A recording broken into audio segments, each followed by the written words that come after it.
What precautions have been taken to avoid the theft of this biometric database once enrollment has transpired? If this database is compromised through an unauthorized acquisition, in other words, if it is stolen, what recourse do I have? Please keep in mind that hand geometry is unique to each individual. Unlike a stolen Social Security number, it cannot be changed. Regardless, the startup cost for this project to the City of New York is $240 million and will exceed $300 million when it is completely installed. The implementation of this biometric device is clearly economic overkill for the task at hand. Thank you for allowing me this opportunity to address you today.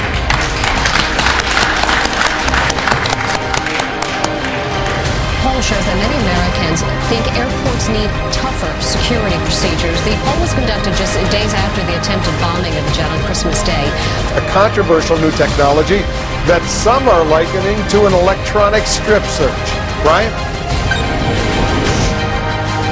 Wolf, I'm standing in front of a device that may soon be in U.S. airports, a machine that could conceivably have picked up some of the tools that officials believe may have been used in the latest terror plot. Now, this is a very controversial piece of technology because all you have to do is walk right in front of it and it can see right through your clothes. Already used on more than 1 million passengers, these special X-rays can catch all kinds of contraband.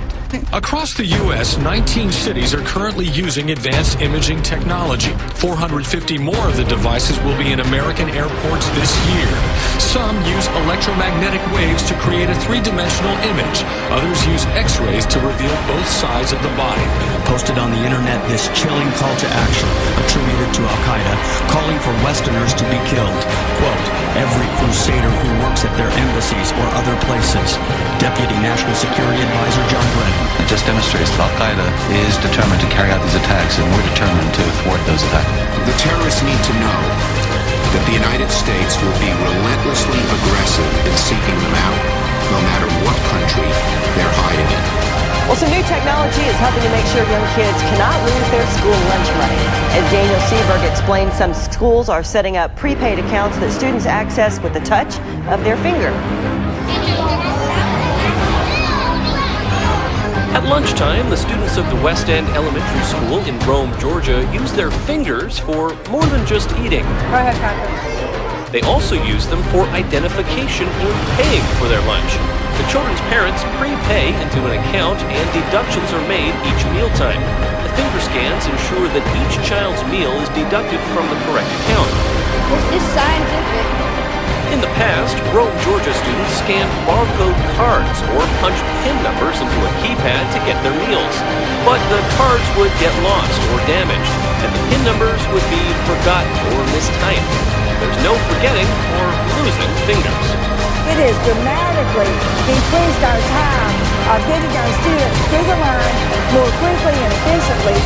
In this particular school, we have cut the lunch serving time 20 minutes, and we still have kindergarten, first and second grade to implement. School nutrition director Barbara Carter says the scanning system is secure. It's not connected to the internet, only the cafeteria server, and it records only 7 points on a finger, not a full fingerprint. He will respect those who may have a deep-felt objection to the scanners to opt instead for a body pat search, for example, as part of his code of conduct. And what assurance will he give that images of children and others will not be stored? The issue of privacy, Mr. Speaker, is going to be an important issue, but given that all of the images are destroyed immediately, given that the person responsible for the scanning is completely separate, in a separate room, as anyone who's seen it operate in Manchester, indeed there's a version in Glasgow as well. A Silicon Valley company is developing the next generation in biometrics technology. Access granted. This device reads the blue veins inside your palm. It's said to be safer and more secure than fingerprint readers. These will be popping up in public places sooner than you think, at ATMs, hospitals, businesses, and even people's homes. I'm Gabriel Slate. That's coming up in my tech report. It can be easy for any of us to misplace your bank cards, your keys, your work ID badge, but it's not so easy to lose your hand. A Silicon Valley company is developing palm readers to replace the keys and the cards in all of our lives. Said to be more secure than fingerprint readers, their device reads the blue veins in your hand. Crown 4's tech reporter Gabriel Slate got a sneak peek at vein pattern readers and how they may soon offer convenience to our everyday lives.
When you're doing a data collection, the sensors are pretty cheap. Right? It's the time that you get people to come in, present their biometrics, explain to everything. So there's a large investment. So it turned out we're like, well, if we're taking irises, well, let's take face as well. And well, if we're taking iris and face, might as well take fingerprint too. And what happened was we realized that there really isn't anything out there that would allow us to easily choose different vendors, different manufacturers, different sensors. So we built it ourselves. What they built was a set of software libraries from which people could create advanced multimodal biometric applications with a range of benefits, including a very surprising one. A major advantage of Embark is that it's public domain. Anyone can take these libraries and do anything they want with it. They can commercialize it, they can put it into a product. It's often used in research labs all across, actually all across the world. Biometrics usability is the study of biometric systems so that we can understand the extent to which or how users use a product with efficiency, effectiveness, and user satisfaction to achieve their goals in a specified context of use. That context of use is obvious at U.S. ports of entry. There, NIST research has strongly impacted how U.S. visit is implemented, especially in taking fingerprints. Height angle research has led to U.S. visit angling the scanners on all of their counters in all of their airports. This adjustment in the fingerprint taking process, one of many adjustments suggested by NIST after careful study, has resulted in making that process more convenient for both visitors and Customs and Border Patrol officers. It has also improved the quality of the fingerprint image.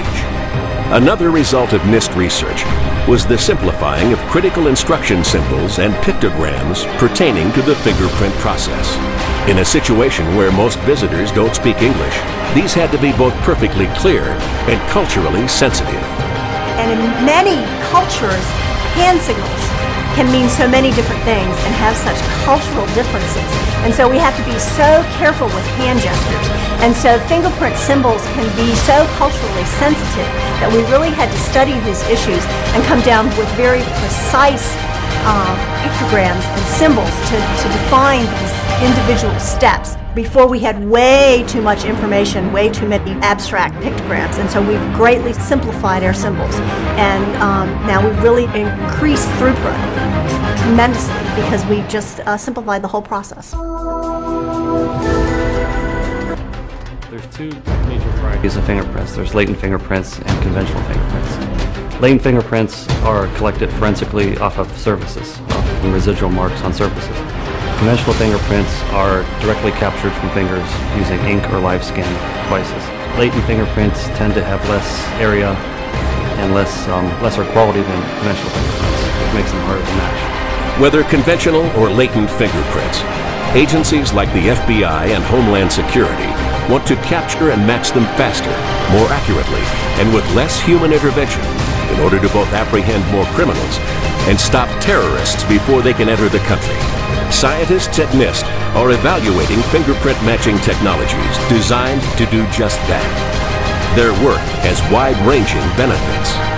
In my view, when you conduct evaluations of technology in an open manner, you're actually stimulating improvements to that technology, you're promoting competition in the marketplace, and you're informing the consumer of those technologies. By evaluating these technologies and ranking them, allowing government agencies such as Homeland Security or FBI to make better purchasing decisions. We're also putting out a lot of detailed information about the characteristics of these technologies so that when they do put these into operation, they can use them in an optimal way. Biometric sample quality, the way we define it, is about the matchability of a biometric sample. A sample is of good quality if it can be matched correctly, and the expected recognition error of a good quality sample is low. A sample is of bad quality if it results in a higher recognition error. Fundamentally, then, the key to biometric systems effectively carrying out their function is the quality of the captured image. Assessing that quality and developing standards for such assessment plays a vital role in improving the performance of biometric systems, in improving their accuracy and efficiency during the capture process. This in turn leads to greater system-level accuracy in national databases so critical to the nation's security. If quality can be improved either by sensor design or by better capture conditions or by compliance to some standards, better performance can be achieved. For those aspects of quality that cannot be designed in, a mechanism to measure quality is necessary. There is a need for standardized and interoperable way of measuring and exchanging quality scores, and that has been the bulk and the focus of the biometric quality program at NIST. We have been working with international standard organizations to develop standards for storing and measuring quality scores. These are just samplings of the biometric activities of NIST scientists. There are many others. All are aimed at developing, honing, testing, and evaluating biometric standards and systems. And all help ensure that taxpayer dollars spent on biometrics deliver accurate, reliable systems that work to keep this country and its citizens safe. This one? Yeah. Well, I say we move on to the copy paper now. With everything they do working, the team goes for broke by trying the photocopy of Grant's print. No warmth and no pulse, just a licked piece of paper. This is dope! What is this? Oh, there's your problem. Yeah, you know what? The manufacturer states that this is a world's first, that no one's ever beaten the system, but I mean, we just did it with 3 different methods in less than 10 minutes.